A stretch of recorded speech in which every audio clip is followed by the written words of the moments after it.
What is up, guys? Welcome to LoreGainz, and today is our very first meta report with big tournaments that happen over this weekend. And big surprise, guys, Green Steel takes it with a certain broken card that was just added to the card pool. Before we hop into these deck lists today, big shout out to my YouTube members, shout out to you guys. We're almost at 10K. Make sure to enter the Jafar booster box giveaway down below in the description. Having that said, let's hop into this deck list. And also, guys, if I do not mention you in this video and you played over the weekend, let me know how you did. Let me know what you played as well down in the comments so we can give you guys a shout out too. There's only one new card in this deck. That is called Beyond the Horizon. Oh my goodness. This is a song, 7 cost, that says sing together. Choose any number of players. They discard their hands and draw 3 cards. What does that mean?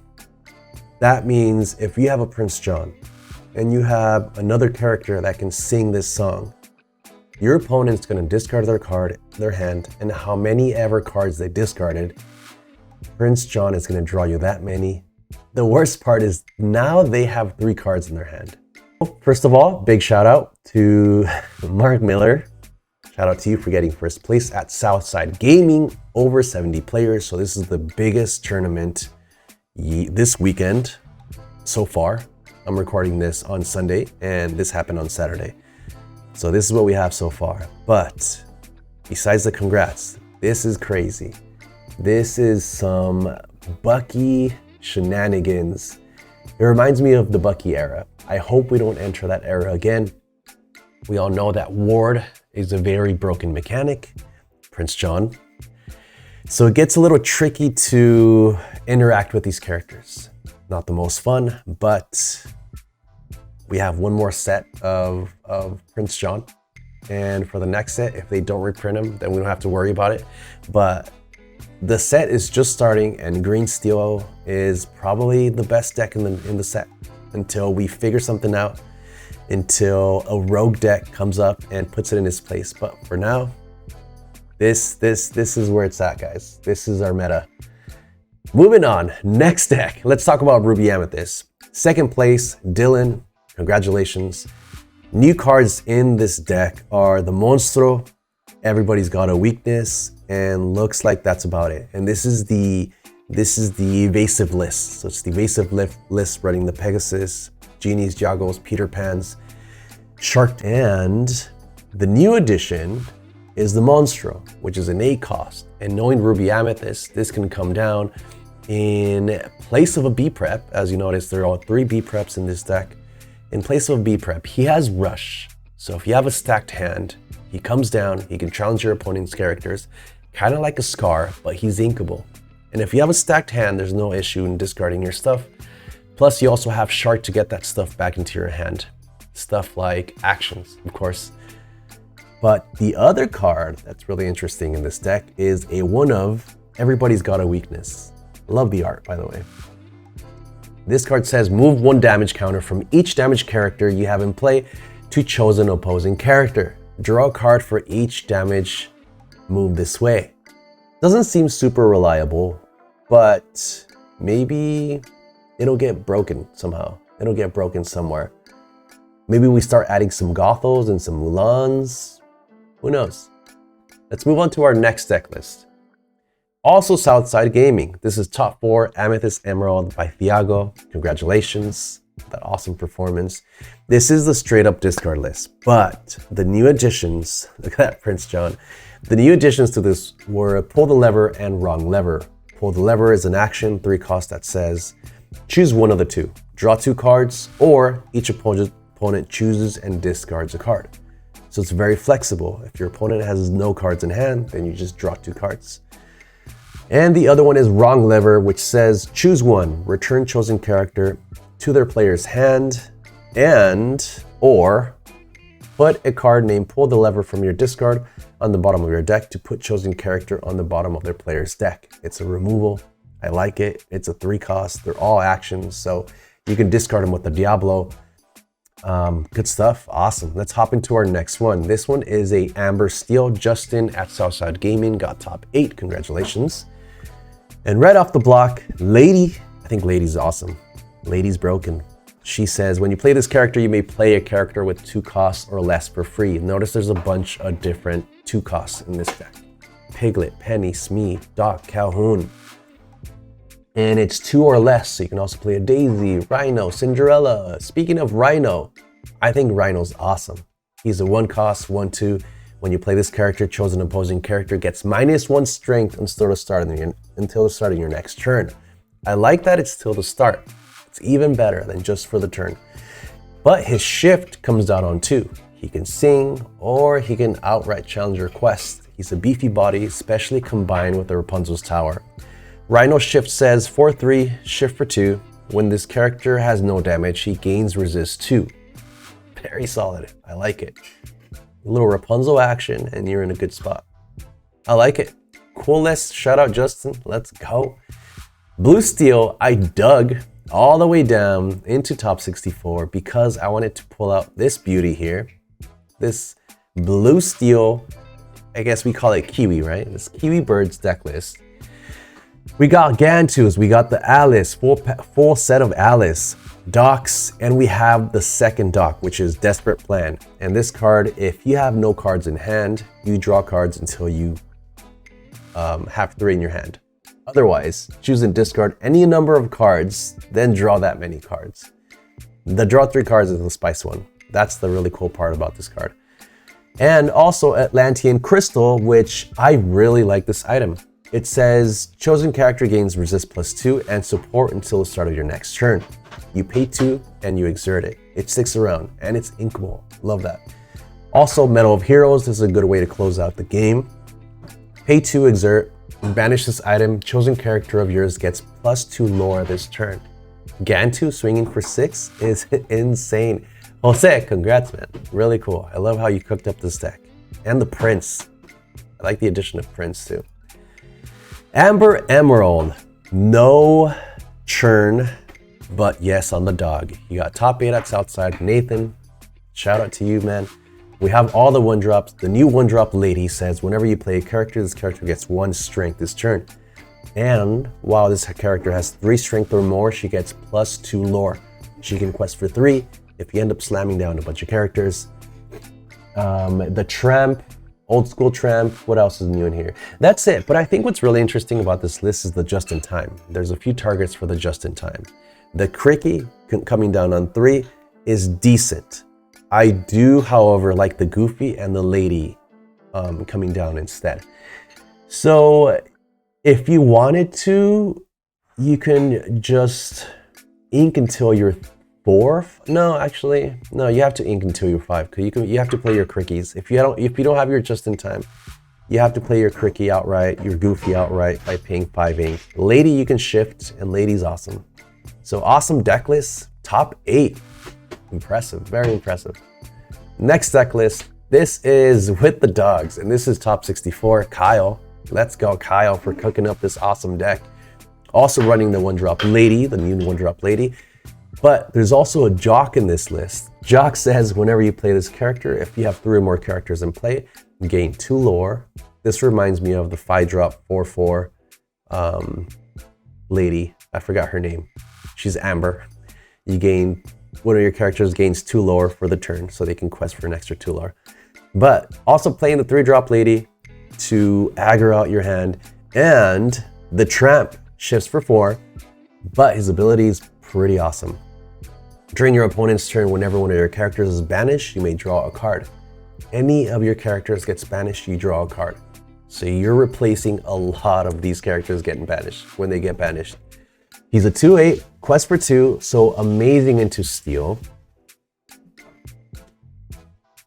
And the Mirabel Madrigal. That's insane. I never thought anybody would play this card, but very cool. Getting top 64, Kyle. Love the sauce. Here we go, Blurple time, top 16. What's new? What's good? Monstro, the big boy, and Into the Unknown, which is a song, 3-cost song, so your bell can sing it. Put chosen exerted character into their player's inkwell, face down, and exerted. I don't know if you want to ramp your opponent early, but mid-game, late game, this is going to be very, very good. So shout out to you, Mai, for your top 16 at SSG. And last but not least, Red Blue, which hasn't really changed much. I don't see any of the new cards in here. I would have loved to see some Lumiere action, but yeah, items, Jonathan, congrats, man. Awesome performance. And we'll move on to the next one. This is my man, Easy Aquaman. This is what I like to see, guys. We have Mufasa in the house at J&J Gaming Factory. There's only one list, and it was this top 8 list. AZ Aquaman is also a fellow content creator. Give him a follow, guys, on YouTube. But he's running the dock so he can ramp into his Mufasa, his Namari, his Beast. Let's read off the Namari. I think she's a very cool character. She's a 5-cost 0/5 quest for 2. Whenever you play, or when you play this character at the start of your turn, you may draw a card, then choose and discard a card. So she has that like Mulan ability, draw and discard, which is a good way of getting rid of your uninkables. Say you have 2 docks, you pitch it, draw a card, you pitch it. This card gets +1 for every card in your hand. So she can get pretty beefy. I think she'd be really cool in a Whole New World deck, right? You Whole New World, draw a bunch of cards, and you're stacked. Mufasa, the king. And Stitch, the new Stitch, he's a 3/4. He's also like that Jafar Dreadnought. Whenever he banishes a character, you draw a card. Plus, he's better. Plus the art looks really cool. You also get 1 lore. So you can gain some lore, draw some cards, and that's all you gotta do in this card game, guys. Draw cards and gain lore. Another Amber Steel list. He got first place at Cardboard Castle Games. Hurley CZ. Herlakes? It's probably Hurley CZ. Anyways, we see the new prince. He's a 0/5. No, this is the old prince. Never mind. We do have the lady and the big rhino. I guess they chose not to worry about the shift, which is fine. Even if you play him outright, a 4/3 questing for 2 with resist 2 if he has no damage is very, very strong. Plus you have the penny to back him up if he ever quests or challenge, just so you can keep that damage off of him. Also running the lady to aggro out because we have a lot of really good 2-drops. And good stuff. All right, congrats, Hurley. Let's hop into Luna Sosa. So this is second place at the same tournament. These two battled it out, and I really like this list. He's playing the 1-drop and the 4-cost Shift Rhino. He's also playing the Goofy. What does the Goofy do? He's a 4-cost 3/4 quest for 2. I like how his hat is covering the lore symbol. I think that's really cool. He says at the end of your turn, you may remove up to 1 damage from each of your other characters. Ready? Each character you remove damage this way. I think that's really cool. If you have a Rhino out there with damage, you can renew his stats, you can renew his willpower, restand him too to protect him, which is awesome. And he gains his resist back because he has no damage. Also, Darling Deer. This is the one I was talking to you guys about. Darling Deer is a 5-cost 4/4. Whenever you play this character, chosen character gets +2 lore this turn. Awesome at closing out games and just really racking up that lore. So congrats, Luna. Awesome, man. Really cool to see this deck list. Let's see, more Blurple action. I threw this one in there from Cardboard. Got third because they're playing items and they're playing the Jafar. And of course, the Monstro. Monstro is going to be for sure a staple in Blurple. Definitely going to be a staple in Blurple. He has Rush. He's a powerhouse. Very cool stuff. Very cool stuff, Richard. Congrats on your third place at Cardboard Castles. And last but not least, the spiciest of the lists. I'm going to do a lot of reading here because I'm not familiar with most of these cards. So we're going to read off Build a Lizard. While another character in play has damage, this character gains evasive.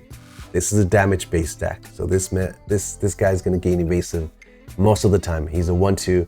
There's also Dormouse, which says, ooh, this is cool. You play Dormouse on turn 2. All right, you ping something, because Dormouse ability says when you play this character, put 1 damage counter on chosen character.